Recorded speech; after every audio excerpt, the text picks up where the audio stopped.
विद्यापीठावर सोमनाथराजे निंबाळकर या मला लोकसभेचे उमेदवार आदरणीय धैर्यशील भैया मोते पाटील, सर्वच व्यासपीठ व समोर बसलेल्या तमाम मतदार बंधू भगिनी, जर पाहायला गेलं तर या ठिकाणी जी निवडणूक सुरू आहे ही फलटण आणि माळशिरस या दोन्हीच्या बाजूने फिरत आहे। रघुनाथराजे निंबाळकर आणि मोहिते पाटील या घराण्यानं ज्यावेळी त्यांची चुणूक दाखवली, या निवडणुकीचा निकाल तिथंच फिरलेला आहे आणि या निवडणुकीचा निकाल फिरत असताना खऱ्या अर्थानं मतदार बंधूंना मी एक विनंती करणार आहे, महाराष्ट्राचा स्वाभिमान म्हणून तुम्ही ज्या शरदचंद्रजी पवार साहेबांच्याकडे पाहत असता, आज या महाराष्ट्राच्या स्वाभिमानानं सह्याद्रीनं प्रत्येक वेळी हिमालयाला साथ दिलेली आहे, या देशाचं नेतृत्व कणखरपणे केलेलं आहे। परंतु या स्वाभिमानाला आणि अभिमानाला खऱ्या अर्थानं ठेच पोचवण्याचं काम भारतीय जनता पार्टीच्या गुजरातच्या 2 गड्यांनी केलं।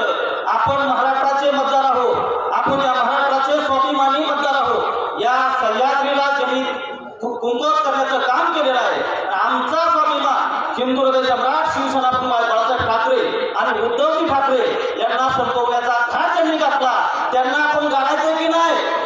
मतदार बंधूंमध्ये विनंती आहे, आपण त्यांना गाडणार की नाही? या मराठा निवडणुकीमध्ये खऱ्या अर्थानं उद्याची निवडणुकी 7 तारखेची आहे, आपण तुतारीच्या चिन्हापुढील तुतारी वाजवणारा फुटणाऱ्या माणसाचं जे चिन्ह आहे, या चिन्हाचं बटन दाबून या मानाचा खासदार